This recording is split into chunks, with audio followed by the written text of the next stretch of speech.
In a world where most people watch movies and then forget about them, these brave heroes join forces to watch them again and then talk about them. Join them in their epic journey as they go back in time, a decade and beyond, to revisit and break down films from a vast array of genres. Do these movies hold up over time? Are they classics? Find out on Retro Movie Roundtable. Starring your hosts, Brian Fry, Chad Robinson, Dustin Melbardis, Nathan Lutz, and Russell Guest. Coming now to headphones in your ears. Welcome, all you lords, ladies, and knights of the Retro Movie Roundtable, where we watch movies and then talk about them. I'm your host, Dustin Melbardis, and joining me today is my good friend and co-host, Chad Robinson. How are you today, Chad? I'm doing well this evening, Dustin. How are you doing? I am good. I'm nice and cool in my house down here in Texas. They're asking us to keep our air conditioning at like 85 or some high number because Texas likes being an energy island or something like that. But I'm being a bad boy, and I've got my AC set lower than that. I'm telling Matthew McConaughey. No, not him. Anyone but him. First, let me say, Chad, I'm going to stop referencing you as Chad for tonight. Tonight you are Robinson, because we are lucky to have ourselves a guest, and his name is Chad. Please welcome our guest, Chad DeVriendt from the Movie Time Machine podcast. Say hi, Chad. Hi, hello everyone. Thanks for having me on the pod. The superior Chad. We're glad to have you. And look how quickly he gives you the nod for being the superior Chad. Although I will be calling you DeVriendt, or maybe I should just call you Superior Chad. We didn't discuss this beforehand. I'm okay with it. DeVriendt, you've got a podcast. Tell us about it. Yeah, I'm the host of the Movie Time Machine podcast, where we take movies from the past and relive them in the present. Your Retro Movie Review podcast, so find us on all of your favorite podcasting platforms. You can also follow us on Twitter at Movie Machine Pod, and new episodes drop on Friday, so it's just me and 3 other my friends talking about movies. So yeah. Robinson, did you have a chance to listen to any of his podcasts? I did. I'm a big horror fan, so I'm a big fan of their segment that it's the Monster Closet editions. Those are a lot of fun. They've covered a lot of great horror movies and series, which I like. I like that you're going through and doing 3 or 4 episodes of the same franchise. That's good stuff. They've also covered some movies that we've done. So listen to them, listen to us, and then tell us how they're right and we're wrong on some of these movies. Scream just released, so let us know. That's kind of funny. You just released Scream because we're about ready to do a Scream series. So for the Monster Closet, so. Oh. It sounds like someone here's a copycat. We That's know right. who came first. Relevant to the Scream series. Truly, yes. I noticed you guys did some Wes Anderson stuff, and I also noticed that I think our movie taste must align because Fifth Element's a favorite of mine. Beetlejuice I listened to. Who Framed Roger Rabbit? There's just some stuff that I'm like, these guys, I must like them. Yeah, I like that. That sounds like maybe more collaborations in the future, possibly, huh? Stay tuned. Yeah. Stay tuned, retro movie fans. It's part of our name, part of their subject matter. Hey, Robinson. Yes. What's the last movie you saw? The last movie I saw after I bought up all this horror was Disney's Coco. So I was on vacation with my wife's family. Most of them hadn't seen it. So they're huge Disney fans. Watched it against my better wishes because I've seen it before and I didn't feel like crying in front of my in-laws. I sat in the back row. This cabin had a nice theater setting, so I could cry in the back row without anyone noticing. Darn you, Pixar, for making me cry. Coco is so good. I too cry in that movie when I watch it. I'm not a big current Disney/Pixar watcher. I don't have kids like you, so I it's not often on my plate. But Coco, I made a point to see. I loved it. DeVriendt, your last movie. Just finished watching Do the Right Thing because we're doing that for another pod episode as well. So, yeah, excellent movie. It's kind of movie I go back to now. I feel like every couple of years rewatch, and it gets better every time. Excellent. I had heard on a podcast or something came up where somebody brought up the idea of Tim Curry driving an ice cream truck with a whole bunch of Pokemon in the back. And it was a very funny idea to me. So I needed to watch a Tim Curry movie. So I rewatched the movie Clue just 2 days ago. Love that. Which we've covered. Yeah, it's so good and worthy of every rewatch. And it doesn't matter which Tim Curry I'm watching. I think the first ever Tim Curry movie I watched was Muppet Treasure Island. Yes. No, you know what? No, that's actually, and it kind of filters into my next question here. I had seen him as Pennywise in the It miniseries before realizing how much I liked him as an actor. Which brings me to my next question here. Let's start with you, Robinson. What is a movie that you've seen, but you forgot you saw it, and when you watched it again, you were like, it was like watching again for the first time? Forrest Gump kind of lives in this space for me. Yeah, I remember the main quotes and just the pop culture, but every time I see it, I've forgotten 90+% of this movie. Just remember the main quotes and, trying to show LBJ's backside, stuff like that. But yeah, I forget the majority of Forrest Gump. I recently was sitting in a sushi restaurant. I was giving this new place a review. And sometimes you might expect like music videos to be playing, sometimes maybe like karaoke tracks or something, maybe even sports. But they had Forrest Gump playing, so that was my most recent watch of that. DeVriendt, what was the last movie that you had known you'd seen before, but when you saw it again, it was like the first time? It has to be this movie that my kids watch all the time, and it's kind of where you get to see bits and pieces of it, and you sit down and actually watch it, and then you realize, oh, I haven't seen that part before, or oh, I haven't seen that part before. So that would probably be Finding Dory, because I feel like every time I watch that movie, I see something new that I haven't seen before. Appropriate for the character Dory. Just keep forgetting right. Short-term memory loss. Either that or you tune in and you're accidentally watching Shark Tale. Turn it off. No. I think the way that you presented that made it sound like you were going to forget the name of the movie again. Yeah.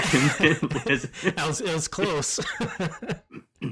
Yeah, and the name of the movie, which is it's a movie called, I was like, oh man, he's gonna forget.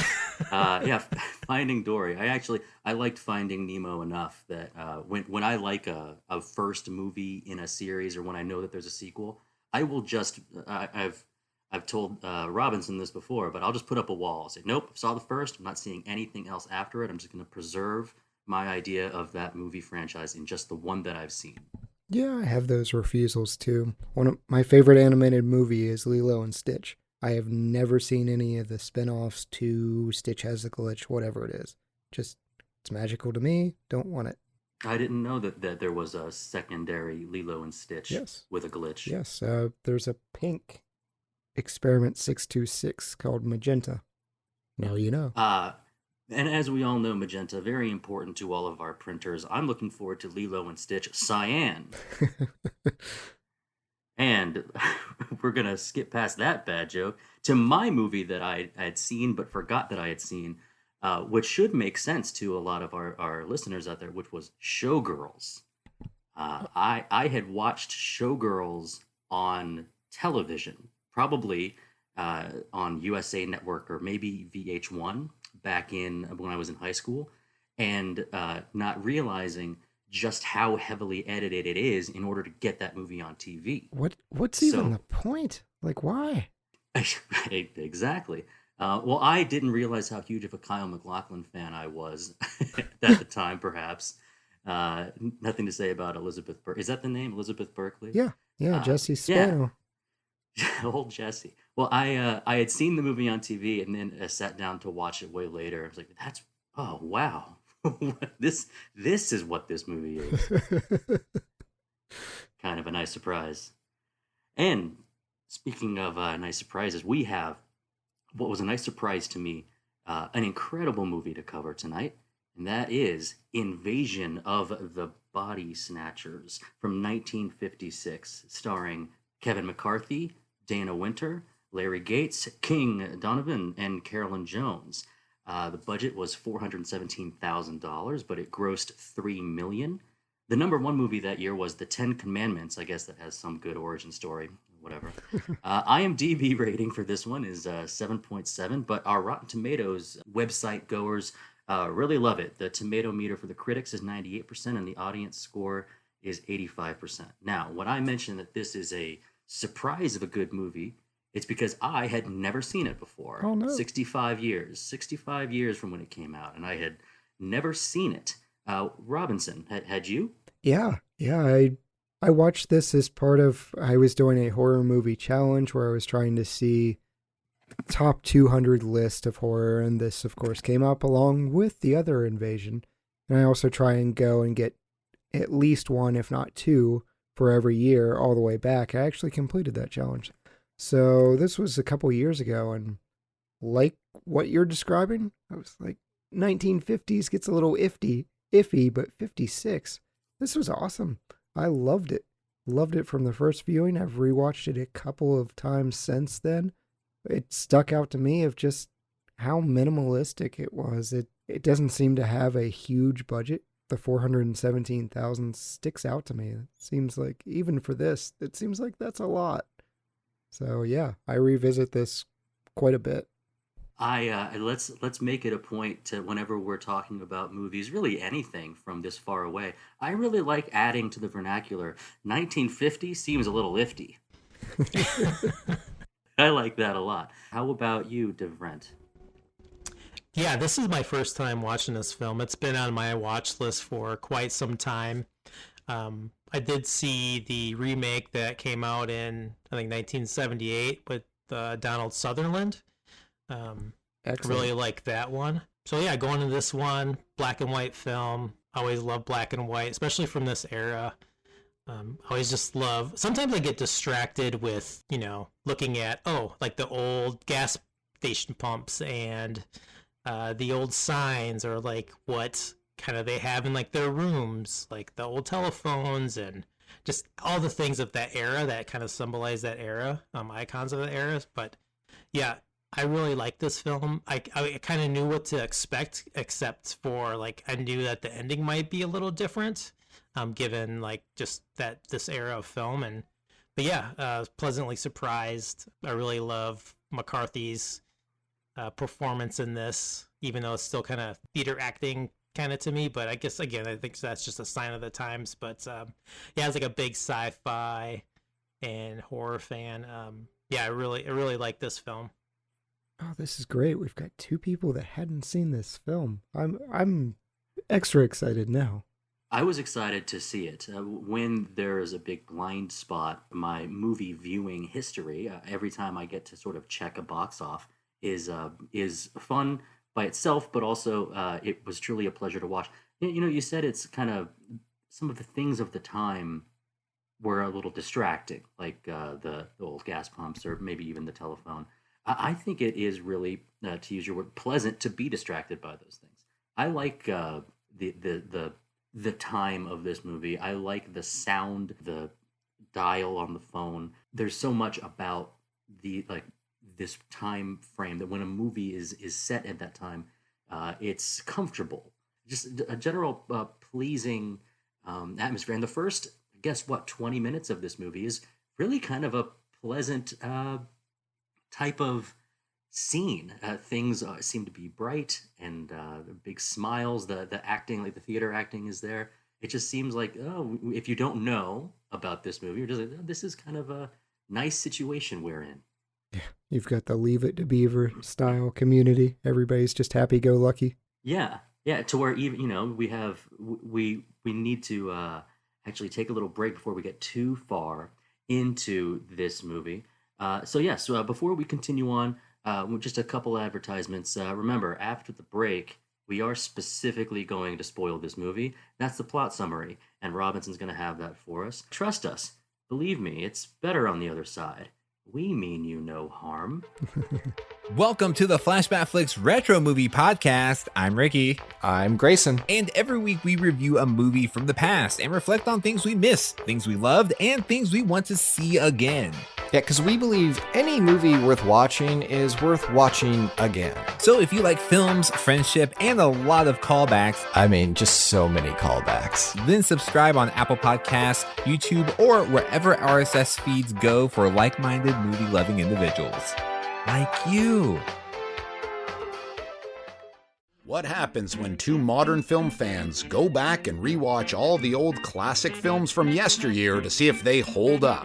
You get the Classic Film Jerks podcast. Find the Classic Film Jerks podcast on all the major platforms. And welcome back. It is time for the plot summary for Invasion of the Body Snatchers. Take it away. Screaming man is held in a California hospital, absolutely panicked. The psychiatrist agrees to hear his story and a flashback sequence begins. In the town of Santa Myra, Dr. Miles Bennell is a happy-go-lucky fella who becomes concerned over the number of patients that appear to be suffering from Capgras delusion, the belief that their relatives have been replaced with identical imposters. Miles's friend Jack Belichick finds a body with his exact physical features, though it hasn't been fully developed yet. And another body is found in Miles's former girlfriend Becky Driscoll's basement. Miles, Becky, Jack, and Jack's wife find duplicates of themselves in Miles's greenhouse and determine that the townspeople are actually getting replaced while they sleep. Miles tries to call for help, but is unsuccessful. Truckloads of pods arrive the next day, and Miles and Becky must flee the city. Becky falls asleep in a tunnel while Miles scouts ahead, and she is unfortunately replaced. Miles frantically runs onto the freeway, trying to warn anyone he can. Back in the hospital, a new patient is admitted who had to be dug out from under a load of giant seed pods. For some reason, that actually causes the doctor there, Dr. Hill, who's listening to Miles, to believe him, and he calls for all the roads to be blocked and the FBI to be called. The end. And we do get a the end card. Without a freeze frame. So, this is a movie about an alien takeover. How do either of you two feel about movies like this, about alien takeover movies? Does this normally draw you to the theaters? Yeah, I love anything to do with like kind of mass annihilation, mass extinction, invasion, especially when it's extraterrestrial in form. So. Yeah, anything like that that's kind of or dystopian, post-apocalyptic. Yeah, this is right up my alley. And maybe, as opposed to being post-apocalyptic, this is, as I just very quickly mentioned before, like things are going well, and man, this escalates fast. Maybe the fastest escalation that I think I've remembered. Robinson, when it comes to like alien invasion movies, I think I have an idea in my mind. How do you feel about movies like this? Yeah, I grew up, and this may be an old dated reference, but I grew up with the Animorphs books. And this is a very similar concept of replacing people with a copy that's slightly different. Like, if you really know them, you'll notice, but otherwise you're not going to know. So I love those series of books, and they were clearly inspired by this series. It's threatening, but it's also low budget. It's very easy. It's like we've replaced the actor with that exact actor. So that is extremely convenient. Yeah, it's convenient for them. I mean, it was only 2 years prior was the book released, right? Am I right about that? Yeah. So I guess we can't say for sure that it was all about the convenience of using the same actors, but thank you, K.A. Applegate, the author of those Animorphs books. Yes. Because I truly also loved those books. I think I remember right. Those aliens are called Andalites, and the bad guy bugs, like the slugs that crawl in your ear, are called Yerks. Yes. Hadn't thought about Animorphs in a while, but certainly must have had this as inspiration. Which leads me, I always thought that situation is scary. The people around you being replaced is a scary concept. Did you find the movie scary? Yeah, I don't really find it scary. I think it is unsettling, though, especially when you've got little kids that are afraid to go home and saying, hey, this isn't my mom. And you find out that kid was telling the truth. And you're seeing all these people, oh, I no longer need medical attention. I'm fine. And it's very much, I think it's more unsettling than, The Conjuring or Paranormal Activity, something like that, where society's just gradually replaced to just conform to whatever these aliens want. I should say that I didn't find the movie frightening, but the idea is unsettling. The idea is scary. I think that there is effort put towards the actors' responses. They are supposed to be legitimately frightened of what's happening. I feel like that came across. Wouldn't you say the performances came across as, oh, these characters are legitimately scared?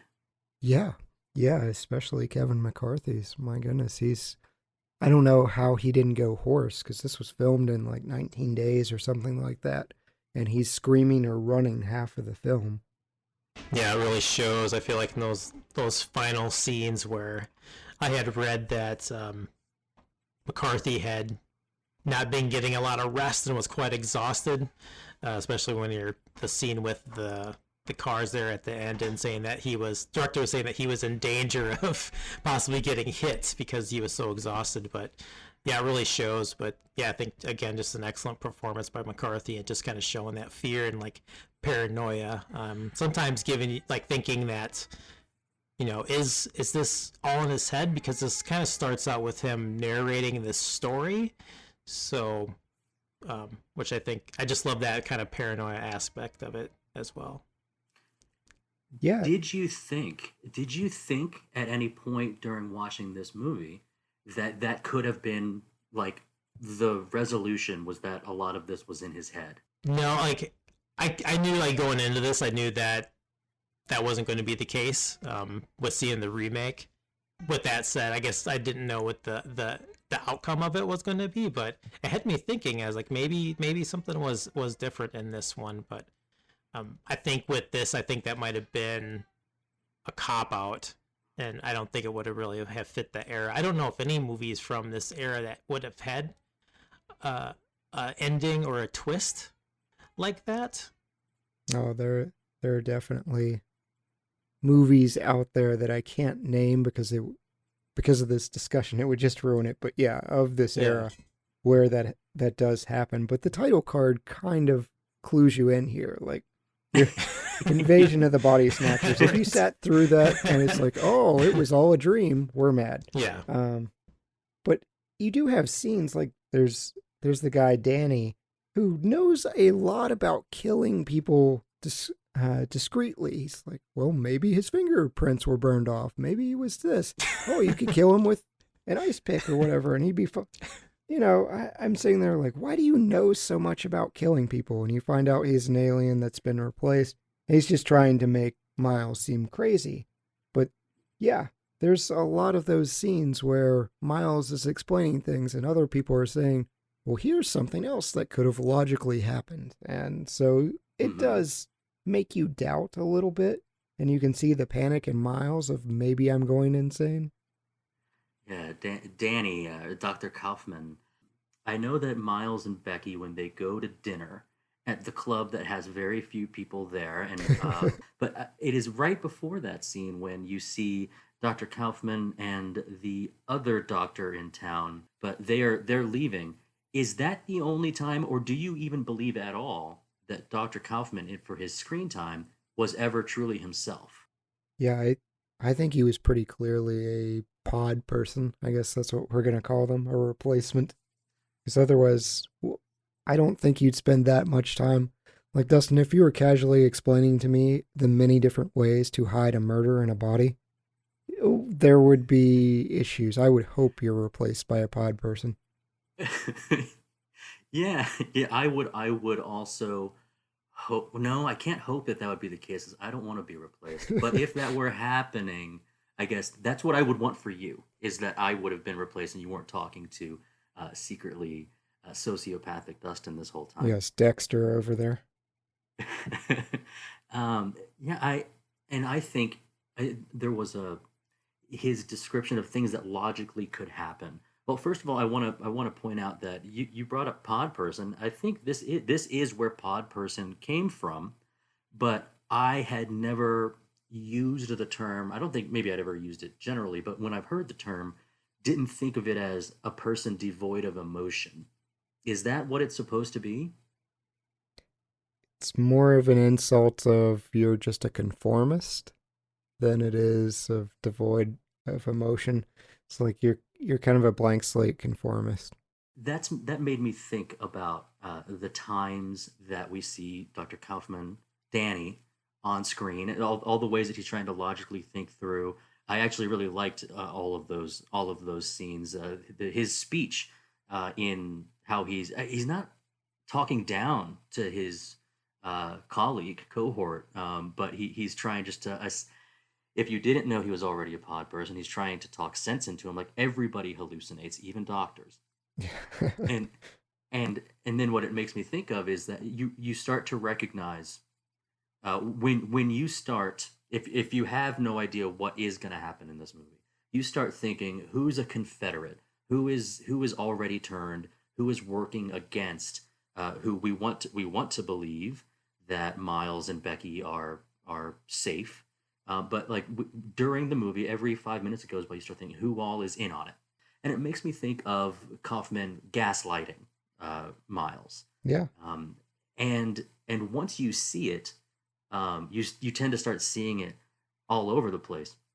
But it made me think about how crafty do these replacements have to be to make this farce go over. Like, how hard do they have to work? Did you put any thought into that? No, these last couple topics here are really making me think a little bit more deeply about some characters and scenes in this film that are kind of giving me a different take and perspective on. With that said, I was kind of had the feeling that the pod people were kind of working like in a symbiosis kind of way where there's kind of like this hive mind thinking. I don't know what led me to that idea. That's just the kind of assumption that I've had in the film. That's what it kind of just led that's the first place I went. Yeah, so you've got like the Killiks from Star Wars. They're insect species or hive mind. Yeah, I kind of had the same thought there. I mean, part of it I think is the era, and I don't think any of us is old enough to be around for 1956. I feel like 1956 they were a lot more dismissive of everything. So, people were being institutionalized for hysteria and all this other stuff. So some of these explanations, I'm like, all right, I can chalk that up to 1956. Who knows? Oh, the circuits are out. It's like all of LA's circuits are out? Okay, 1956, whatever. Just happy Sacramento's down too? All right, well, whatever. Get me the FBI. They're closed. Yes. Yeah. Jack's response of, oh, there's a pod person growing in my house, but I'm going to just take a nap in that same house. Strange giant pod. Yeah. No. Not even having any of the information we had later in this movie, if I wake up and there's a half person laying on my pool table, I'm out. Like, there's zero chance I'm sleeping in that house. Well, with the hive mind situation, I started thinking there's a moment as our plot develops, and Dr. Miles starts thinking, who can he trust? Who does he go to? When I think he goes to Wilma. Wilma had asked to see a psychiatrist the next day at 2:00 p.m. And what we get to is, he goes to Wilma and says, yeah, I got you the appointment, whatever. And Wilma goes inside, turns the open sign to closed, and inside of, I guess, is that a shop? I'm not exactly sure where she is. She kind of reports to Becky's dad. Is that correct? Yeah. And so it made me think, is there a leader, or does there need to be a leader of this alien invasion? Or is it, I found myself not confused, as I wasn't trying so hard to figure it out, but like a leader to this, or was it all of them sharing just this one goal?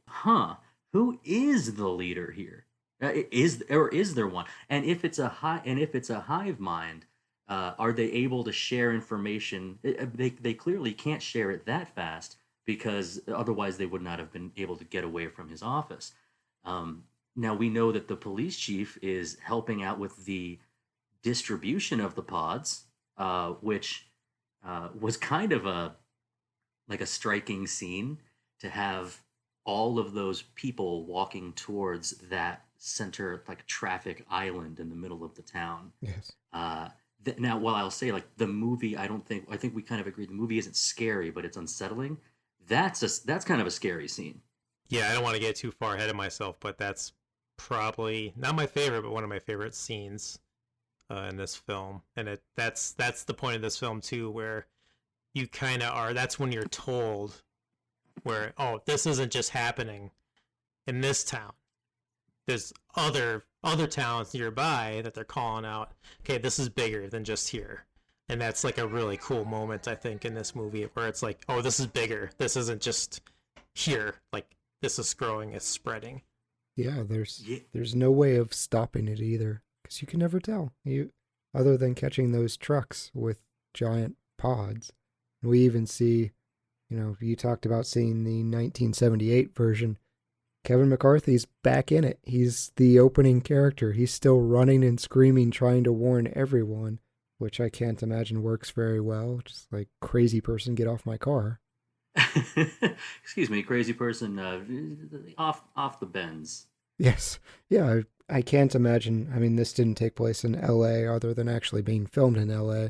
But I can't imagine being successful in a city like Los Angeles, who have people running up to cars for whatever reason throughout the entire day, having this guy run up and say, hey, your neighbor isn't your neighbor.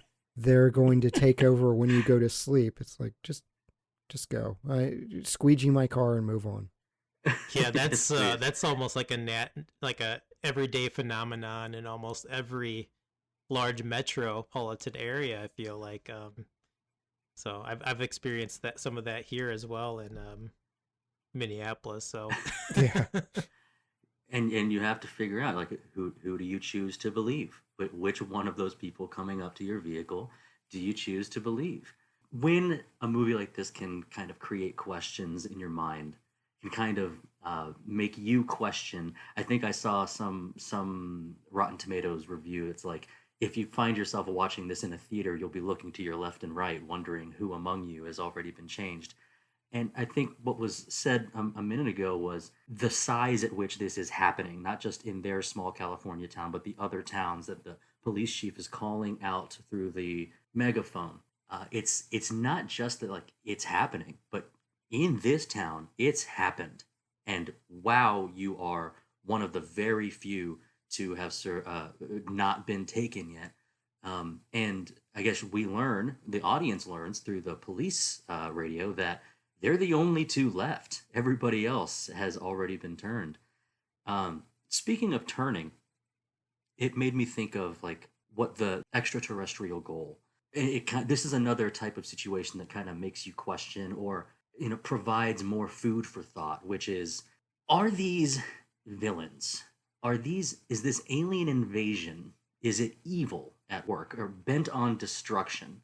Now, part of this is because I'm unsure about the mechanics of this movie, which you guys might be able to help me with. But also, it makes me think of a discussion I've had with former guest of the show, John Resendez, which is, what is the best kind of villain? One who is evil, or one who believes that he or she, or they, if we're talking about a monster race or a robot race, an alien race, a supervillain, believes that what they're doing is good. So let's think about this alien invasion. Is what they're doing supposed to be good, Robinson? I feel like they're kind of the Doctor Doom style villains, where they're smarter than most people and they feel like the evil they do is somehow benevolent. Because the speech we get from Danny and Jack is absolutely terrifying when they're giving it to Miles. Hey, just give in. We're going to create a society where everything's simpler. There's less emotion. There's more conformity. It's just, there have been allusions to McCarthyism within this, Right. like the communist scare. Now the director has said, no, I didn't put it in there. But a lot of it is kind of rooting out the different feelings in society. So yeah, when they're saying, we're going to strip away what makes you a human and just make you boil down bare bones conformist, that's yeah, your life would be better in that you'd essentially be a pet hamster, I guess. Are we learning something about you, Robinson, where life would be better if you could just be in your little ball with your little hamster mulch and your little water dropper? Yeah. Yes, I can't do air quotes over a podcast. It doesn't work, but better with air quotes. Yes. My life would certainly be simpler. Was this an unsettling thing to you, Chad DeVriendt? The idea that, well, hold on, is it emotion and love winning? Is that the, because we understand that an invasion of extraterrestrial things taking over, that must be bad. Did you find yourself conflicted at all? Yeah, I love this, by the way. I love this. This is right up my alley. Like the idea of like, so like this invasion, like, is it like pure evil, or is it just, like it's just like a fungus or whatever? It's just like kind of propagating itself, like all life does. Anything, on here, maybe in the universe, like your whole goal of your species is to kind of reproduce, propagate, and make more.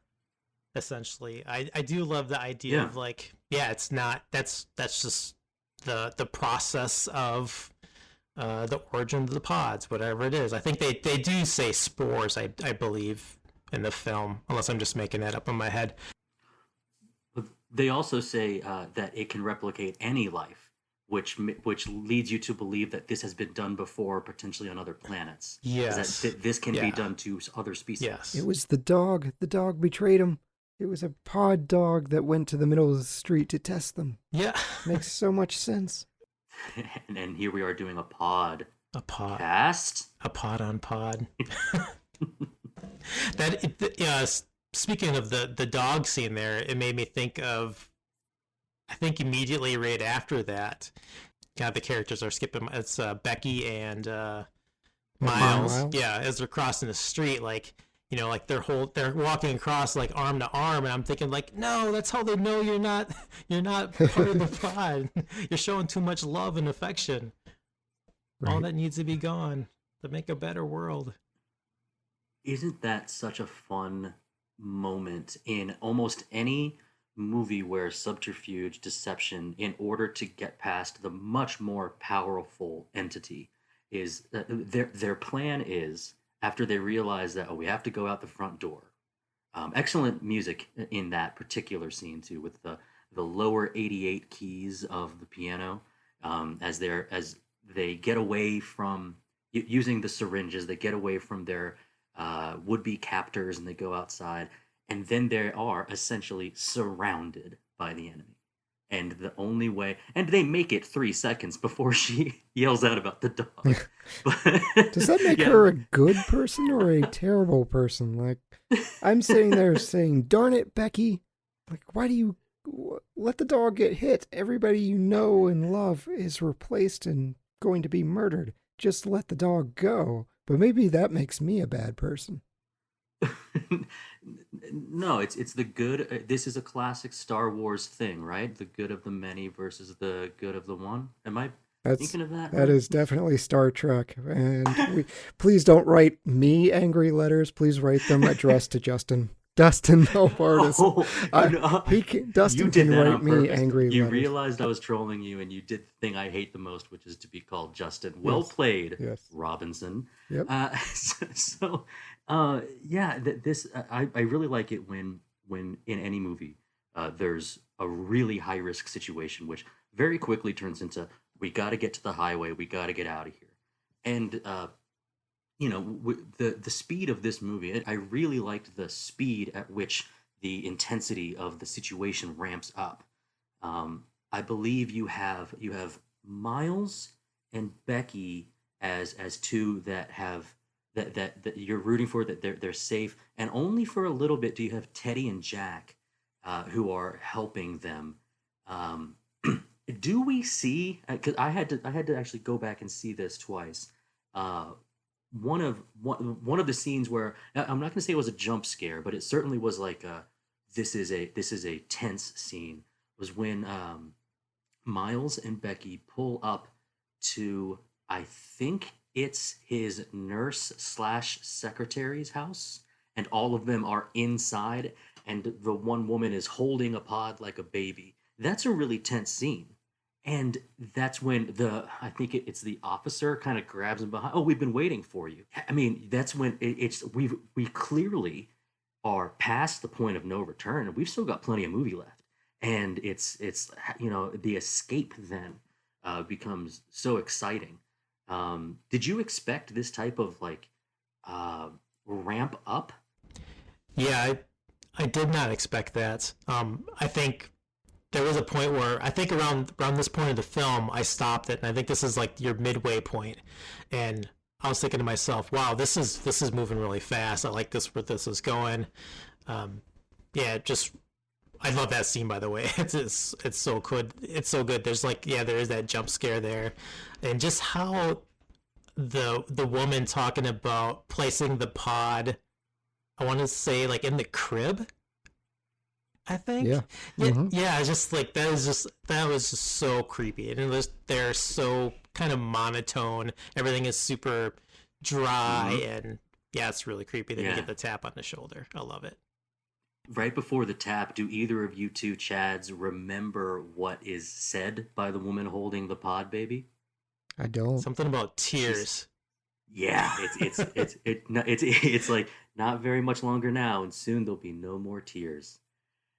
And that is like bone chilling. Now thinking back to it, like, oh man, I really didn't expect this kind of feeling from watching this movie. Because I came into this completely new to it. I was searching for what is going to stand out, and I was gifted so many different types of feelings, whether it's anxiety about getting away, the like who to trust type mentality, the realization that the point of no return, we're already past it. It's already happened. Seemingly there's no saving the day, which makes me think about the framing of this movie, the way that it's framed in flashback, and then we learn about sort of a resolution. Chad Robinson, how did you feel about the framing and how the movie attempts to wrap things up? I'm sorry if that makes it sound like I'm biasing your answer, like attempts to wrap things up, but how do you feel with what happens at the end? I typically hate flashbacks, and I hate that trope. But you know what? Here, I think is almost like a mystery thriller portion of a horror movie. It works. And to your commentary earlier, it works because it's a quick acceleration from our mystery to just an escape. The ending was changed, and I kind of agree with, his name's Walter Wanger. He's the producer. Really interesting dude.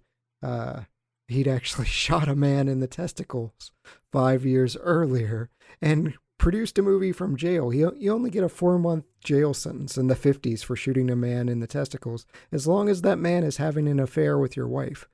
The judge was like, I understand. Moving on, though. The producer thought it ruined the movie. But, that's what the studio wanted. The studio wanted a happier ending, and I don't know how a happier ending is. Yeah, you're right, and they're actually taking over everywhere. But this movie originally ended on the freeway, where he's just screaming helplessly, and we see a truck heading for San Francisco, and it ends right there. And it was too bleak for the 50s. So the studio said, change it. Another studio interference. They took out a lot of the humor. They claim they took all of it out, but I honestly found Miles to be pretty funny. He's got a lot of great lines, like, I'm a doctor according to my diploma. He's talking about his bedside manner as an innuendo with Becky. The best. Oh no, that comes later. I love his just straight up macking on his old girlfriend. Like all of his lines are great, and I'd like to see the cut before they took out all of the humor. Like, is it in some of the inappropriate shots, like you're showing the woman holding the baby, or is it just him being funny? Because I'm down for more Kevin McCarthy being funny. That's, when I think about it now, with them making those changes to the end, but then taking out the comedy of it, that doesn't really make a whole lot of sense to me. If you want to kind of have this safe ending, where I feel like, and you're removing the comment, I don't know. Anyway. Yeah, apparently the audience during the test screenings, they were laughing at the wrong part, which again, I want to see what is going on. Like, what are you laughing at? Are you laughing at the dude being murdered by the pitchfork? Because that's a problem. But you can't be Sean Connery quipping while getting stabbed with a pitchfork. But I came across that same piece of info about the test audience laughing and then screaming, as in what I thought that wasn't wanted was the back and forth between something lighthearted and then something scary. Yes. Which is what I picked up from that little piece of information.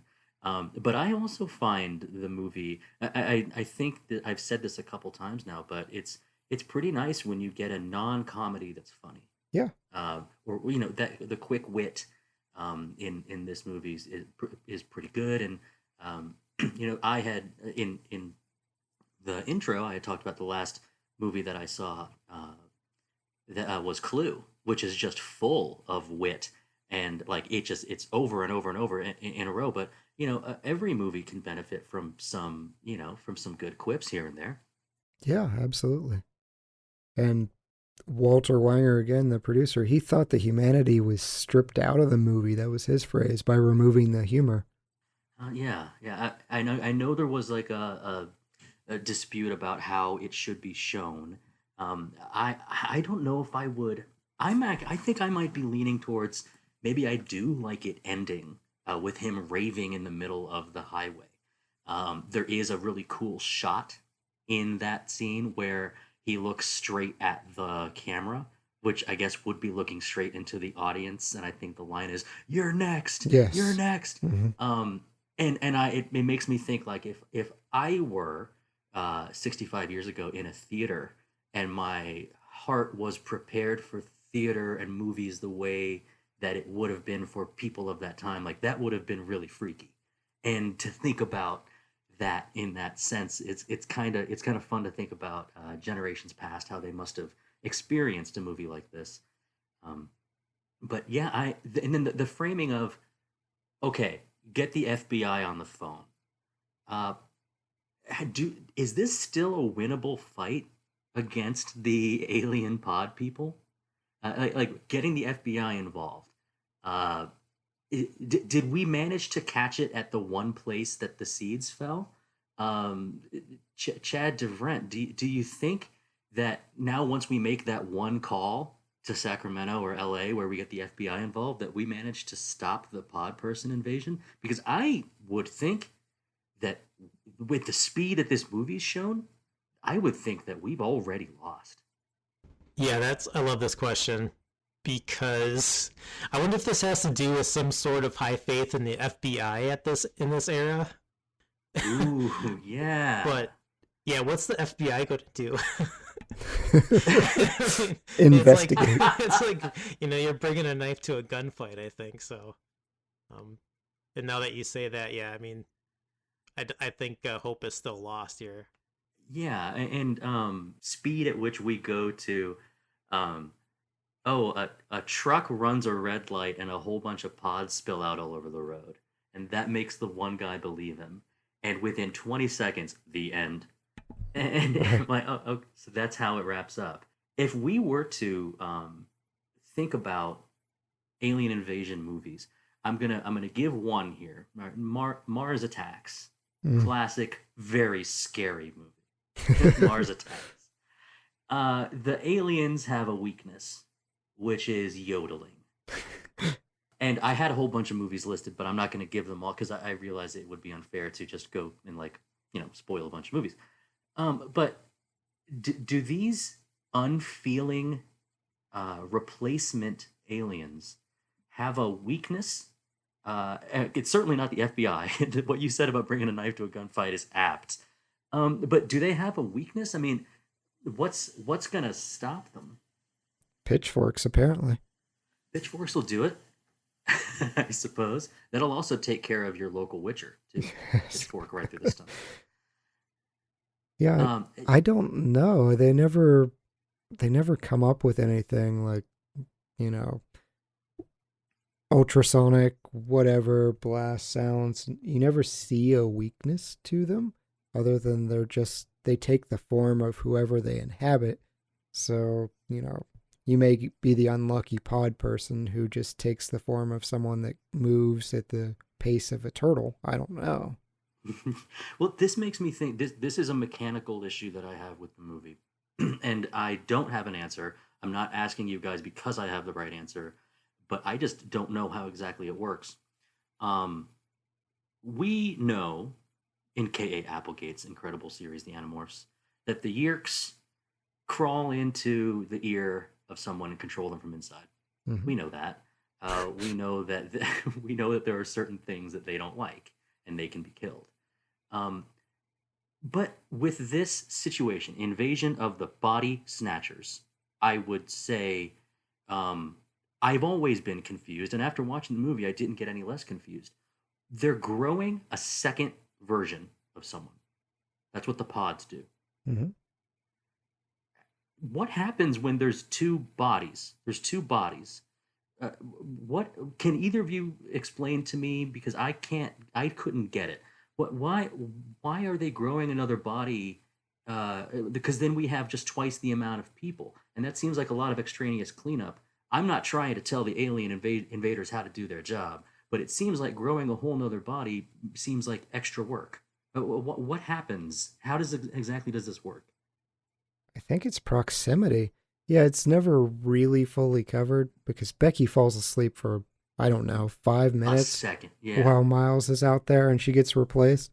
But I picture some alien grunt going around with like a wheelbarrow full of seeds that's just like throwing them out shotgun approach everywhere, just hoping someone falls asleep. And this one dude is like, I'm going to throw him under the bridge. And lucky for him, Becky falls asleep under the bridge. But, as they're chasing him, I picture a guy with a wheelbarrow and a bunch of seeds following behind them. Who knows?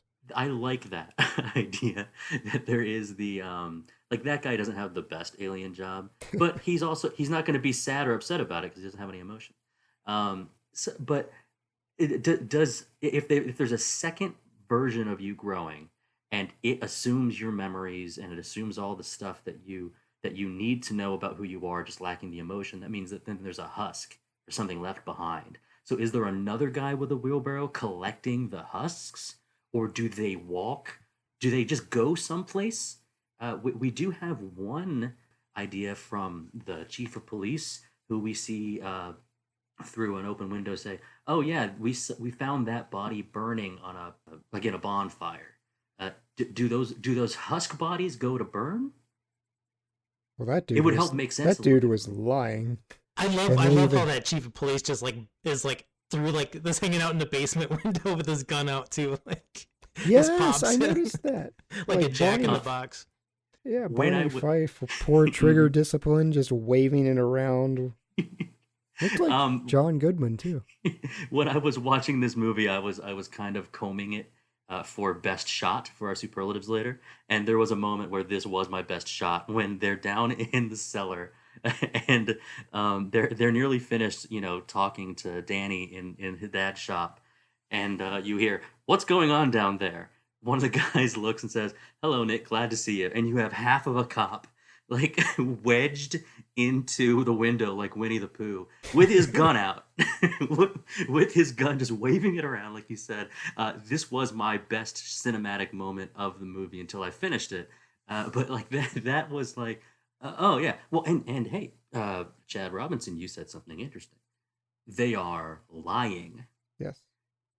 and they now. I'm not saying lying requires emotion to do, but they all have to carry on the right types of lies, and we all know that even just one white lie can burgeon and blossom into a whole web of lies that you have to keep up with. And when I was trying to think of a weakness of this alien force, would one of the weaknesses potentially be that they can't know every lie that's ever been told because of their chain of command? Did either of you approach this movie the way that I am right now, which is what are they after? Or how are they fallible? Because it seems as if they've got a good network, they'll always be able to report back and say, all right, this is what I told them. They're going to be here. It seems as if they have to be really advanced to know exactly which lies to tell. Are you thinking that you need to find a way to trap them in some sort of lie paradox? Well, okay, I didn't go so far. If you trap them in a lie that their heads will explode, maybe that could be it. Is if you trap them in the lie, they're like Mr. Mixtelplick of the Superman bad guy. Like you trick him. Mixipitalik, yes. Mixipitalik, Mixipitalik. Like, all right, yo, you tricked me, Superman. Whatever. Like, if you trick them, they just give up and go. and I didn't expect to get here, but see, you have hope. I looked at this movie and I just said, "You're screwed. This isn't the Thing. Like, how lucky were they that the Thing occurs in a very remote location? You get the Thing in the middle of San Francisco, all of San Francisco is dying. Like, that's just what's going to happen." So, yeah, the second I learned, okay, you go to sleep, you die. Again, my favorite horror movie is Nightmare on Elm Street. Yeah. This is jiving with me. Like, you go to sleep, Freddy kills you. So, yeah. Yeah. Yeah, there's no hope. There's no Chekhov's gun in here to solve their problem at the last minute, which I enjoy. Yeah, and I think that's why I would have liked to have the movie end when it didn't. Have the movie end with him freaking out and people treating him like he's crazy. Even the pod people as they're chasing after him. Which, by the way, when you see the whole mob of people moving towards the middle of the town square or town triangle in this case, or you see them chasing Miles and Becky through the California hills, maybe scare. To me, zombies don't do anything for me, but a mob of human beings or a mob of people probably scarier to me than many of our classic movie monsters or our horror genre. That was scary. Seeing a whole mob of people after you. See, to me, I had the Indiana Jones theme song in my head, looking for a pontoon boat, like. And they found instead they found a mine shaft. Yeah, which coincidentally had a pod in it. Who knew? Yeah, the guy with the wheelbarrow did a good job that day. He didn't have to stop at the mine. He didn't have to, but instead he's like, "All right, I'm working overtime today." Well, yeah, okay, so. I learned through a little online investigation that apparently in the book, the reason that the aliens decide not to continue on with the colonization is because the humans were just resisting a little too hard and it wasn't so easy. So the way that it was supposed to happen quickly, but after 5 years, the aliens were just like, screw this. This is not worth it, and they leave. Right. American exceptionalism, right? Like exceptionalism, like pushed them away. This is I'm in this 50s era mindset again. I mean, that's pretty much the Revolutionary War. Like, we didn't so much win as Britain was like, yeah, this is really expensive. Screw it. Yep. And we win again. Oh, we're going to fight to the death. Well, we'd rather not, so we're going to go back to our island. That made me think of the pods themselves. I saw, talking about the book made me pull out of the movie for a moment, and it made me think of when they were showing this movie at the theaters, they would put paper mache pods all over the place. Like in the theater, like in the hallways and stuff. Yeah. And I also learned that, and I'm getting this fact wrong because it's not in front of me. It's just something that I scanned over. But one of the actresses, like either in their trailer or while like she was getting some rest in between shots, they put like a pod in her bed or like under her bed. Yeah, that was Dana And- Wynter, who was new. Like, she's a relatively new actress. But yeah, Becky Driscoll had one under her bed. Well, even with that, you know, we settled that it is kind of an unsettling movie. I was looking at some of the reviews, and it's almost like that philosophy grad student that can't stop themselves from talking to you about like the connection here or what this really means. And every single one of these things was like, this was a perfect representation of how America was feeling. Okay. Does that matter to you guys in enjoying this film at all? I'll start with you, Chad DeVriendt. Does that matter? To me, no. Yeah. I think this type of film, I think you can make comparisons to many other things. Maybe at the time, maybe it reflected the era, but it can also reflect, you know, other dangers that are unseen. Like, I was just thinking of this as we're talking. It's like, oh, it's kind of like a virus, right? It's something dangerous, unseen. You don't know who has it just by looking at them, kind of thing. So, as you know, just in the midst of a pandemic and hopefully coming to an end soon, like that's kind of the same thing. So I feel like the themes in this story, I mean, you can make many comparisons to it. So Yeah, rounding the corner of this global health crisis, somebody must have called the FBI. right. So quaint too, when they're just dial the operator, get me the governor, which apparently would have worked, and then get me the FBI again, which would have worked. I don't know if you can do that today. I don't know if I can dial 0 and say, get me the governor, and it'll go through as a doctor. I doubt it. Or get me the FBI. They're going to be like, no, go to the police. Oh, the guy sounds pretty serious. We should probably use our super special line to get him directly to the FBI. Well, and that's I was gonna say the same thing, is that enjoying this movie is I would say it's unnecessary to make the comparison to like what the people at the time were feeling about Red Scare. Does it matter to how I enjoyed this movie, which I thoroughly enjoyed? No, not really. In fact, it makes me think of all of those classes in high school and a few in college where somebody is making some type of connection between prose or poetry or literature and something else going on in the real world. And maybe that was intended, but honestly, I just like the prose, or I just like the poetry. And in this case, I just really like the movie.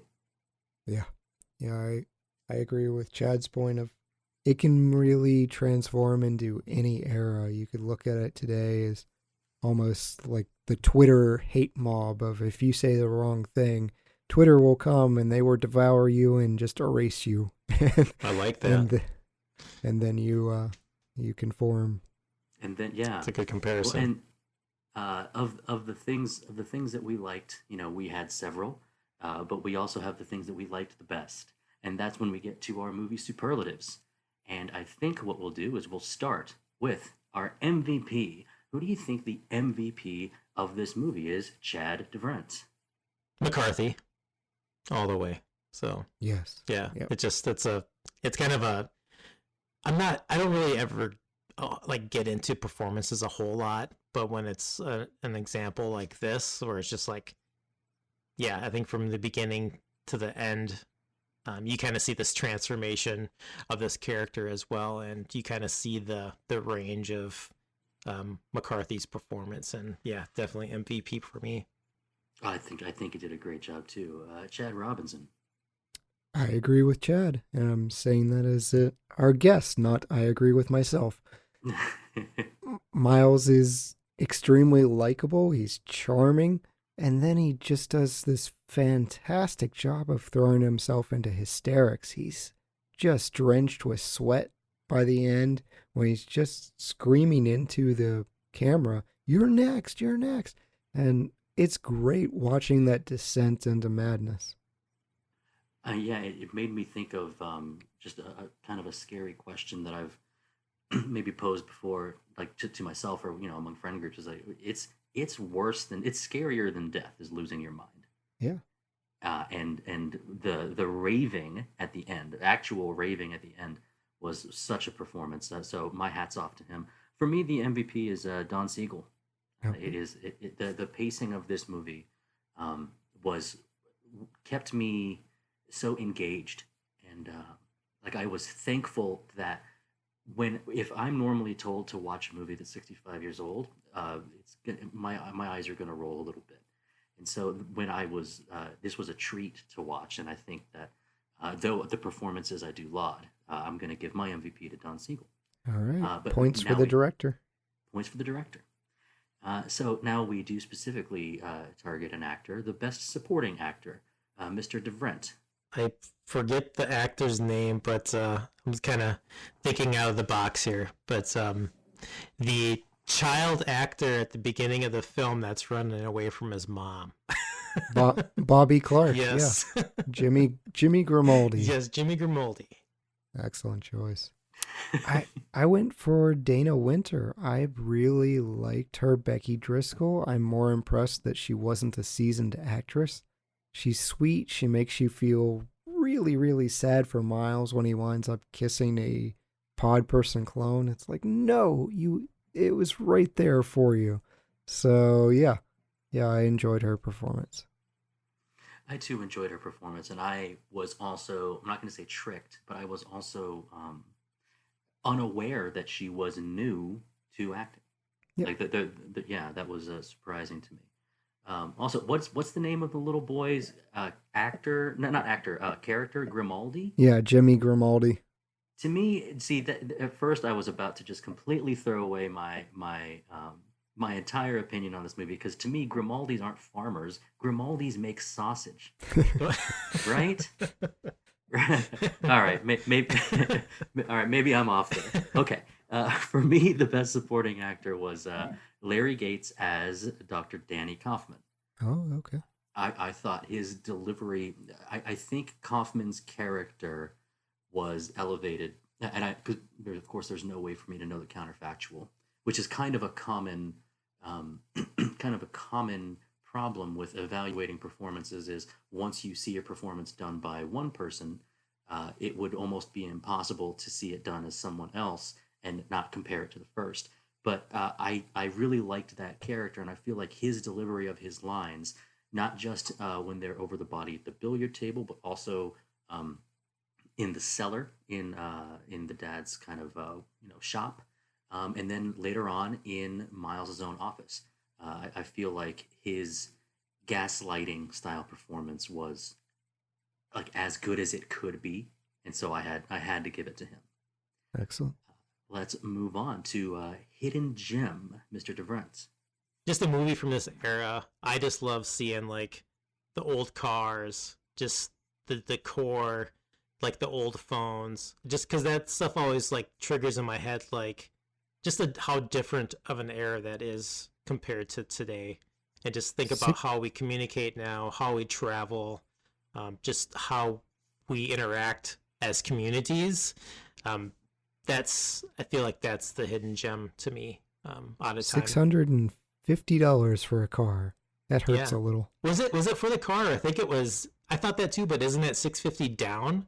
Is that what was a DN on it? I hope misread that. Oh, good eyes from you guys. I will say that same kind of feeling of the era. Anytime like a pulling up to a service station, not a gas station, because you are getting full service. Yeah, that's a very cool idea to me. I know that my Opa, my grandfather, when he came over to the States, that was one of the things that him and his two brothers did, was they worked at a full service station. And I like to think of young versions of my of one of my grandparents and my great uncles kind of being teenagers and doing that same job, checking to make sure the spare tire was good, somebody's on the windshield. That's a cool feeling. I know what you mean. Hidden gem for you, Mr. Robinson. I like Bobby Clark. I'm notoriously tough on child actors, but I thought he did a great job of convincing us that something may actually be going on here. He's like screaming and crying about his mom. Jimmy Grimaldi he's a brief appearance, but it winds up being a pretty important character. And I think there's something to be said about, like, from the mouth of babes, the truth. And you can maybe understand, like, oh, if a dog sees something's wrong or a kid sees something wrong, we realize that everybody, like, something's going wrong in the whole town. All right, a lot of love for the child actors. Hey, listeners of Retro Movie Roundtable, don't look into the past about my my thoughts on children in movies. Or mine. My hidden gem is she's a supporting actress, but I would say that Carolyn Jones as Teddy Belichick. You said Belichick, and I was like, oh man, it probably is Belichick. Football bias aside, I loved her whole feel, like her tone of suspicion and things are going wrong and on edge. I thought she, even early in the movie, she's really bringing that uncertainty to what's going on, the nervousness, the idea that something's up. I thought she really brought that. So I thank her performance for that in the movie. Okay, this one is a very difficult one. Chad DeVriendt, do you have a recast for the Invasion of the Body Snatchers? Boy, you guys are going to love this one. Again, I'm thinking out of the box for this one. So I had to research kind of actors of this era. And I stumbled across this. Who can blame you? That's... I stumbled across this actor, and I was like, oh, let's see how this goes. Anthony Perkins. Yes. To play. Yeah. Jack Pellicek. My reasoning why.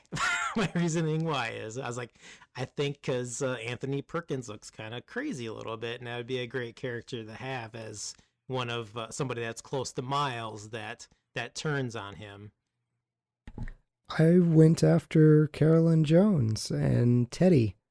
Part of it is because she was mean to Dana Wynter, so I don't want anyone to be mean to Dana Wynter. Yeah, that's one of those behind the scenes things. She was not warm to her at all. I don't know that my recast is going to help because she's an even bigger diva, but I went with Elizabeth Taylor. She's probably way too big of a star for this type of supporting role, but I'd kind of like to see a bit more weight here. I mean, Carolyn Jones was an experienced actor, but I went Liz Taylor. Yeah. I will say we already talked about the budget too. Like that would be difficult. I think I realized like a lot of these choices were not first choices. No, they wanted Annette Bening instead of Dana Wynter. Well, I will say mine, I think might have yours has the most name recognition with Liz Taylor. But I would say my recast is at first. My answer was no. I will not replace anyone because I don't know that many people from this time period. This is a long time ago, but I decided what could I do maybe, and I decided to go with Vincent Price as the psychiatrist in the Framed story. Oh, like he's good. the one. He's the one that like eventually believes him. And it was truly because I was sitting here prepping for the podcast and I was like, do I just choose not to answer this question? No. If you like the movie or if you enjoyed it, how do you change something you like into something that we don't know if it would be better? But here's something that we do know was either our favorite or the best, that is the best shot, best cinematic moment. Mr. DeVriendt, what would be yours?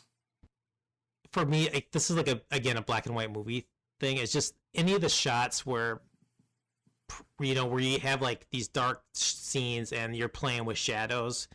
So like any of the times the scenes where they're in like the house and the lights are down. I know I'm not picking one scene, but it's probably the best shots of when he's looking through the window, and the woman's holding the pod, and then the police officer comes up and taps him on the shoulder. Like just that shot, like kind of building up to that. I would say is my best. Yeah. It was the best. When he goes around to that side of the house, he immediately like goes almost like the full top of his body, the full torso like is available. Then like he ducks down. Like it seems as if he's going to be visible to whoever's in the house, but all of the people in the house are so focused on the pod they don't see him. But that is a great shot because it is kind of such a tense part of that movie or of the movie, I should say. Yeah. I'm with you with the lighting too. I think Dr. Miles here magically can pull a match out of anywhere, and while it's not as magic that he can strike it on anything, which is also true, but that he can pull it out of anywhere creates a lot of these awesome shadows. But yeah, the shadows of when they are over the body in Jack's home. What about you, Mr. Robinson? I like near the opening when Miles is desperately trying to explain to the doctor that he's not crazy. It's this long shot that's a close-up on his face, and it zooms in even more when he's just swearing he's not insane, and it gives you this sense of just panic and distortion and confusion. And I really appreciated that they didn't cut like today. I imagine them doing about 30 different jump cuts of here's angle 1, 2, 3, 4, 5 just to disorient you, and instead they used a tilted camera and a zoom. I agree with you so much with this. It was that scene. It was a long shot. I think they start from outside of the room and go into the room with that shot. Mm-hmm. And it was noticing the length of that shot that I thought, man, they don't really make movies like this anymore. It's a good choice for best shot there. I will say for mine, it was going to be the half of a police officer sticking his gun into the basement. It was going to be that. And I was anticipating one of you to mention this shot, but it's the discovery of the pods in the greenhouse shot. Yes. Yeah. Which is from very down low and at an angle. But I would say it was almost like a Hitchcock style shot, where a door frame that should be at right angles and standing straight up, like that shot, it's almost like it's probably 30 degrees off.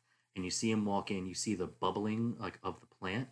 Because and hey, the reason it stood out to me was I still didn't know exactly what was going on, which is kind of a great thing about this movie. And anybody that listens, hopefully you did heed the warning and watch the movie first. If you don't know exactly what's going on, and then you see the pods bubbling people out of them while someone stands mouth agape, frightened of what's coming out, like that shot really changes not just the speed of the movie, but like it was just so well done when he's holding the pitchfork and kind of checking out all four bodies that are bubbling out at the same time, right before he decides to poke one.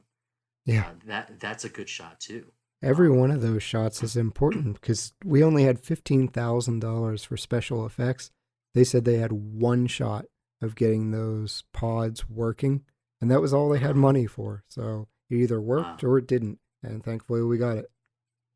Well, I think I saw something where the money, the dollar amount that we've mentioned on this podcast is actually, it's either more than they ended up using, or it's from a budget that was higher and that they slashed even further.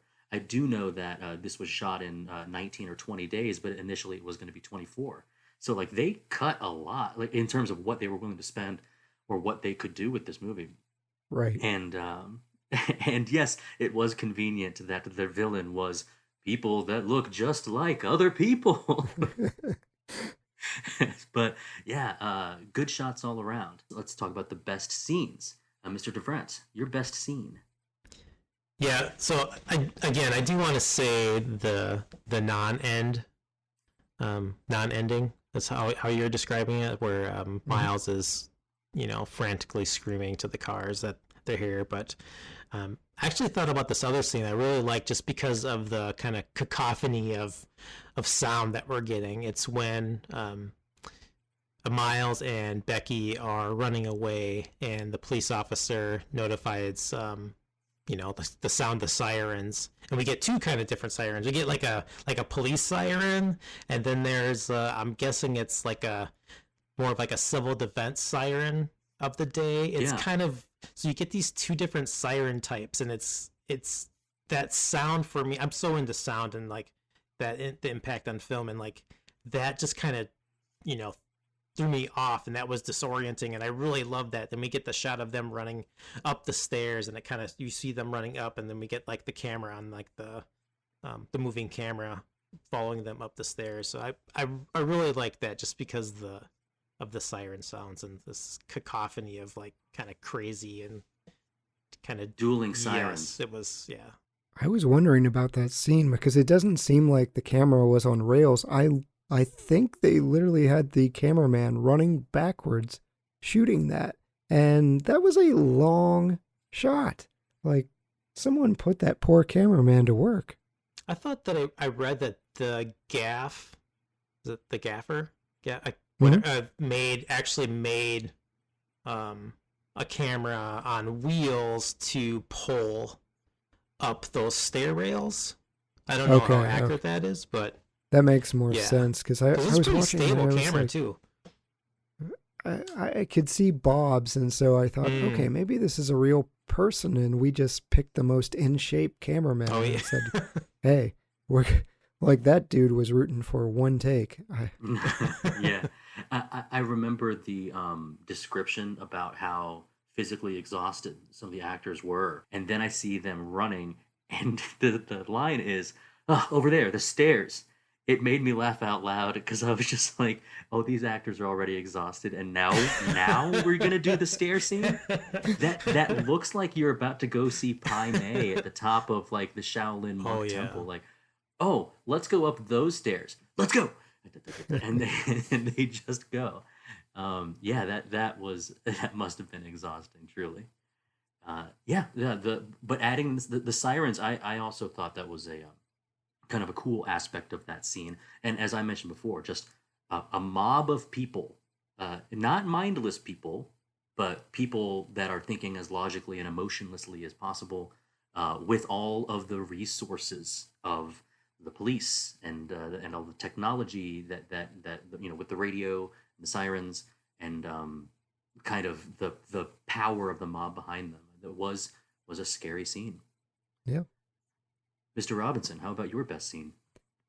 I'm going to go with the exact opposite in a horror movie, but I'm going to pick the most cartoonish scene where Miles and Becky are trying to fake being pod people, and they're just casually talking like, "Oh, yeah, they're in there," blah, fooling the townspeople. It reminded me of like a Looney Tunes style scene, and I'm smiling as they're in just desperate danger.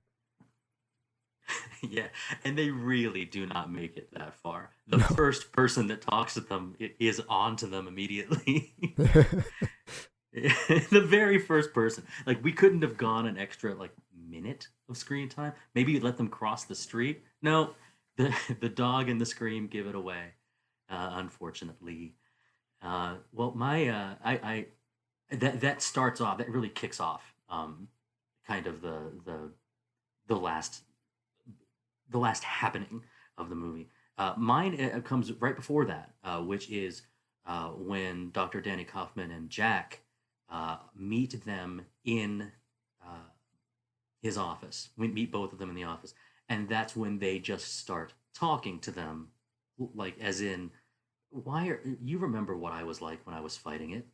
It's so much easier this way," and they're just convincing them, not really through force. They're just they're just having them try to accept this new life.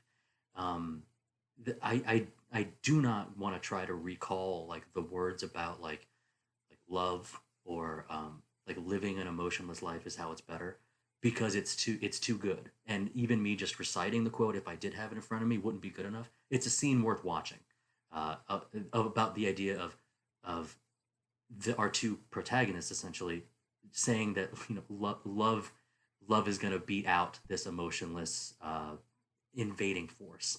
And I mean, there is part of that same scene where it's, I want to love you, I want to have your babies. Okay, that's part of it. And then I think that particular scene ends with, "It's not 3 against 1, Miles. It's 3 against 2. give me a knife. He's pulling scalpels out of his cabinet. How about in terms of wardrobe or makeup? What was the best moment for this movie, Mr. DeVriendt? Don't know if this counts, but I'm gonna take a shot at it. Is the pod people coming out of the pods? Yeah. They used the Totally. plaster mold. So Did you see what they had to do? Like, they're encased and they basically had scuba gear, like something for their nose and something for their mouth to breathe out of, and then they're encased in this hot latex type stuff. And they messed with Dana Wynter. They told her when she was all set up and trapped in this, they said, "Okay, we'll be back after lunch," and left her. Oh, So there's a lot of no! that. Yeah. I didn't realize that. Yeah, mess with the rookie time. But yeah, that was an intense setup just to get those. And they came out not looking how you would think 1950s, like you would expect bad. So yeah, I agree. That's a great pick. They were great body forms. Yeah, you would have expected to come out kind of ifty. Yes. And but it was still a great shot, and it totally counts. Yeah, as far as wardrobe makeup. What about you, Chad Robinson? I just like Kevin McCarthy's suit and hat in the beginning. It's just such a classic look. It's comforting, and I think it enhances how suave and debonair he is. I think what I like about that suit is that it isn't a modern suit. It's fitting as a suit of that time would have fit. It isn't. I would say over the last 15 years, we've in terms of men's fashion, we've gotten towards our men's pant legs don't even reach our ankles anymore. We've got suit jackets that you can't even sit down in without unbuttoning. There's just been a movement towards like the very slim suit and cheaply made, unfortunately. But I would agree that that's an awesome look for him in this movie. For me, it is the very first moment that you see Becky, like that dress that she's in. Now the moment is also kind of funny because Dr. Miles is saying, "Tell anybody that comes in that I'm out to lunch." And what you hear from the nurse/secretary's office is the doctor in? And her response is, "Yeah, he's right here." Like she completely ignores what he says. And I'm thinking, "Oh, you minx, you're being kind of catty." But realizing afterwards, like, oh, she sees that it's Becky, and obviously he would want to see her. I thought she looked stunning in that dress. Same with the black dress and the fur that she's wearing later, but it's that first dress that you see her in and see her in later with her sister, I think, or in the front yard. I just think that's stunning. Yeah, So that is. I almost picked that. Yep. I'm always surprised whenever I'm in this chair and going last whenever I get to my option hasn't already been picked. Not saying my picks are the best, but they're the best. Anyway, if you had to change one thing about this movie, Mr. DeVriendt, what would you change? I would change the ending. I think that there was a perfect moment, I feel like, to end this movie, and the way that was ended, I think, kind of left that despair kind of moment that was just kind of hanging out there versus calling the superheroes that we call the FBI. But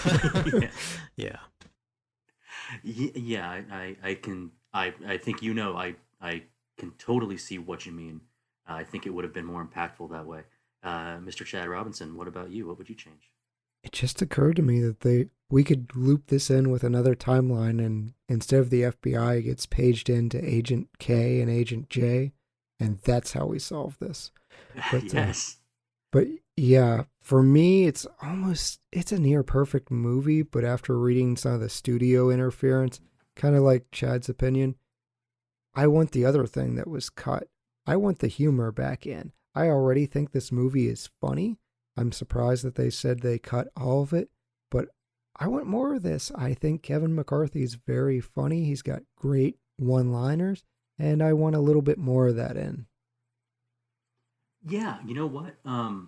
Adding more humor, I agree. I think adding more humor would be still a fun watch, and I don't think it would detract, but I guess we would maybe reach a tipping point, but I don't think we're anywhere near it with the amount of wit in the movie already. So yeah, that's a good one.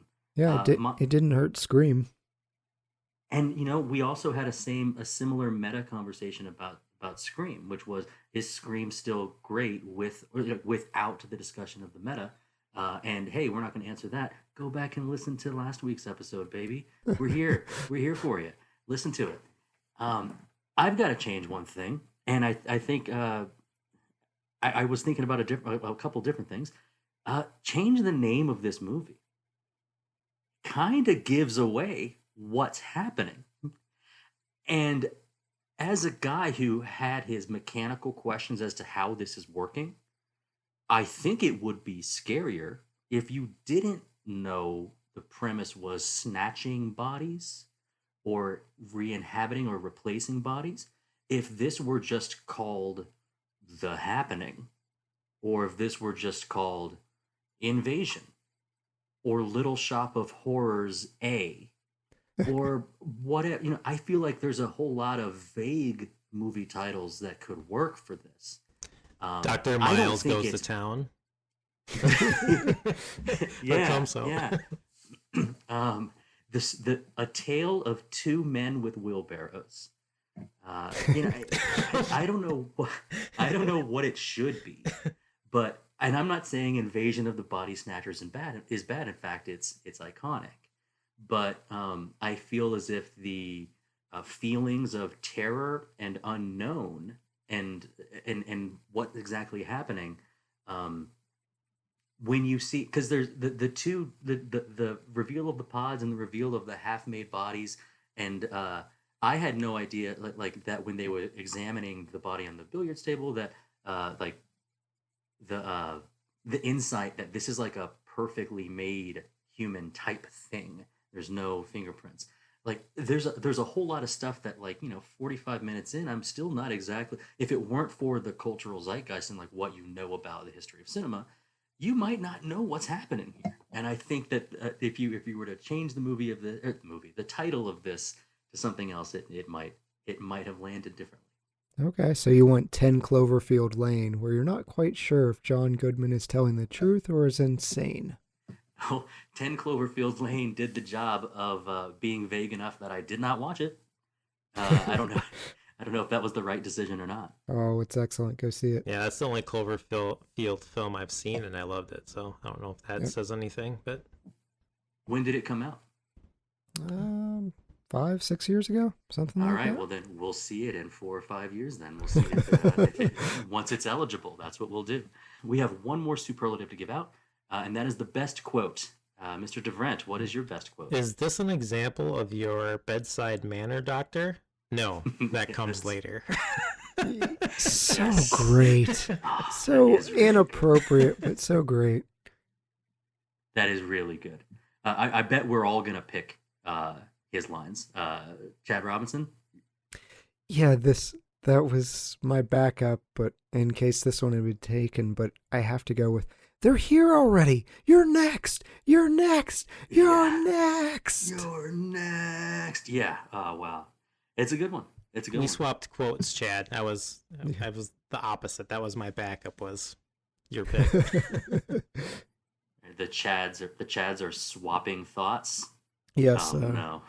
Yes, fall asleep and you two. Yeah, fall asleep. No. You two will wake up to your name being Chad. Yeah, Retro Movie Chad table. So I have a best quote as well, which is very early. So many of them were so good that they all deserve applause. But mine is, my interest in married women is strictly professional, or yours would have been a lost cause long ago. Oh, that's so great, but again, inappropriate to say to your nurse. Right. He says it straight. Yeah. They're all good, and I wrote down several, but I don't think it's fair to go over all of them. Hey, let's get to how we would rate this movie. We rate all of the movies that we review on a 0.5 stars to 5 stars. 0.5 being the worst, 5 being the best. Let's start with our guest, Chad. Chad the guest. How would you rate this movie? Chad the guest. You're putting me in the hot seat. So here it goes.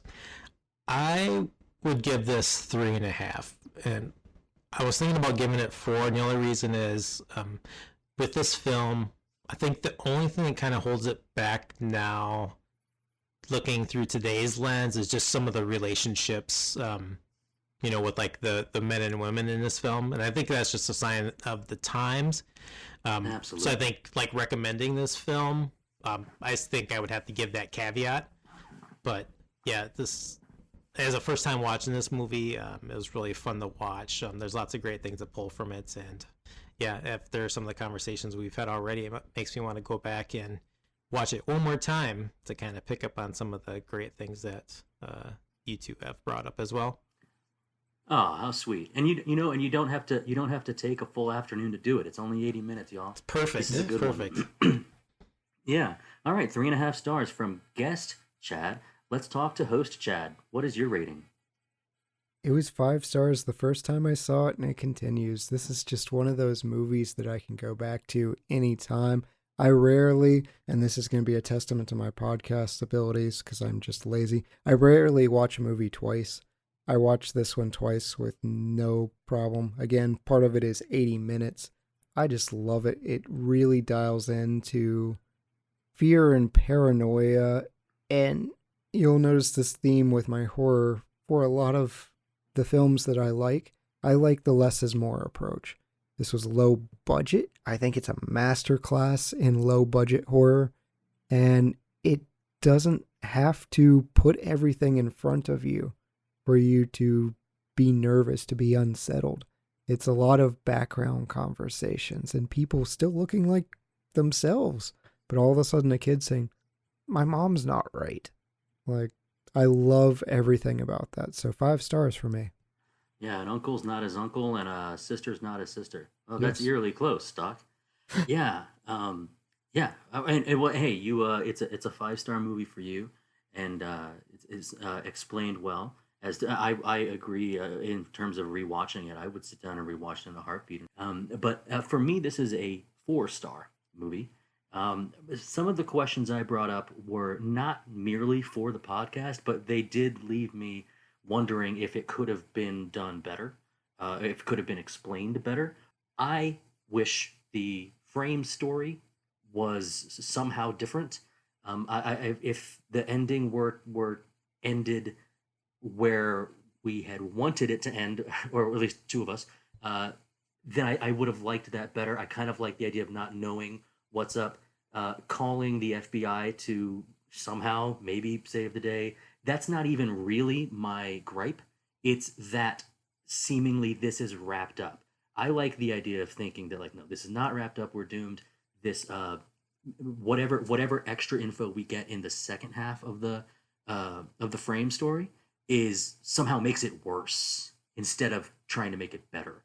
I think that would have probably changed my rating to higher. That all being said, that's the reason why it's not a 5-star, because I do feel like this movie is great, and I will watch it again. I feel like it's like in the canon, like in the movies you should watch, both for its sort of later influence, but also I didn't realize until I was watching this movie and prepping for the podcast that I like alien invasion movies, regardless of how they are, whether we're talking Mars Attacks or Predator or what was I thinking? Independence Day. There's a lot of different styles of movies like this. Oh, The War of the Worlds. Critters. I will rewatch. Yes, Critters. I love Critters. I will defend Critters. Yeah. And so, yeah, this is a 4-star for me. But we got a 3.5, we got a 4, we got a 5. Pretty good. Pretty good for a movie that is 65 years old. Well, Chad, you said you had seen the 78. Which one? I'm curious. Which one did you like better? Good question. I think I like this version better than the 78 version.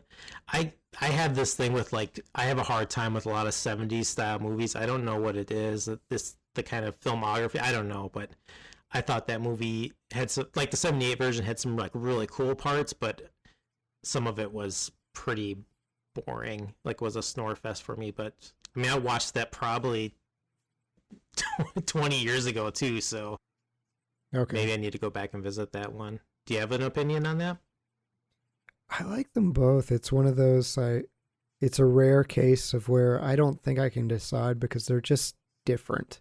They do different things. I like that it's more of a continuation of the 56 than it is a direct remake. Yes, yeah. I think if I had to choose, I would go with the original, but I think they're both worthy. Yeah, I have to say the ending to the 78 version is way more terrifying. Yes. Than this one. The ending of that one takes the cake.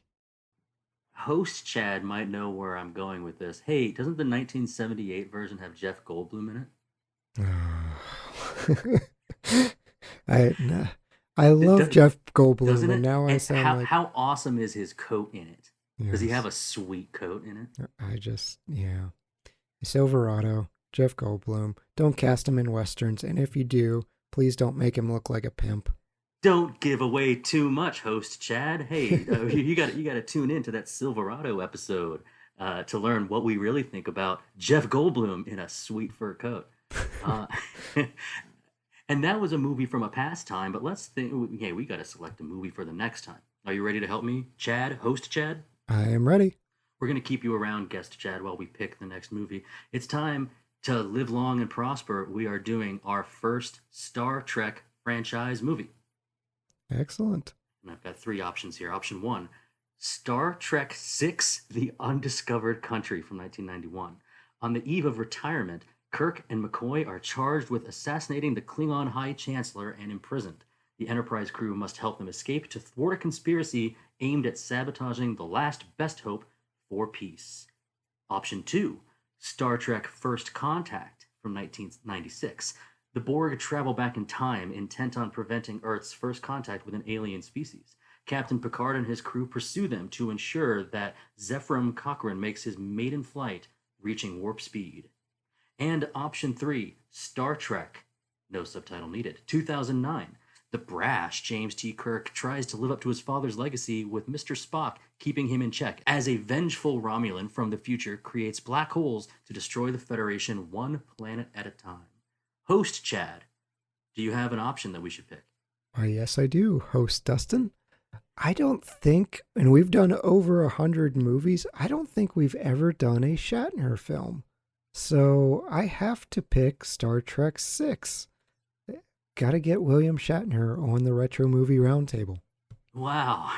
All right. We haven't done Shatner. Oh, and you can dispense with calling me Host Dustin. The name is Host Chad now. He went to sleep during some point of this podcast. Yep. Somebody went to sleep and somebody came through with a wheelbarrow. That's almost perfect too, like saying Host Chad with reviewing this film. So perfect. Yes, that's me, Host Chad. Well, we want to thank Guest Chad for coming. Thank you very much, sir. Yes. Any final thoughts or anything you want to say about your podcast one last time? Yeah, just again, Movie Time Machine. You can find us on probably your favorite podcasting platform of choice. When we do drop new episodes, they drop on Fridays. And you can also follow us on Twitter at Movie Machine Pod when you want to get the newest updates and when episodes are dropping. So feel free to IMS on there as well. So yeah, thank you for having me on the pod as well. So it's kind of fun to, again, do a collaboration and have me on as a guest. So this was a lot of fun. Thank you. Yeah, these collabs rule. And thank you, both Chads. Thank you to my Chads. And thank you all the lords, ladies, and knights of the Retro Movie Roundtable. We invite you to reach out to us. We want to hear from you. Subscribe, rate, and review us on iTunes, Spotify, Stitcher, or wherever you get your podcasts. Give us a like on Facebook. Follow us on Twitter at movie_retro. Email us at retromovieroundtable@yahoo.com.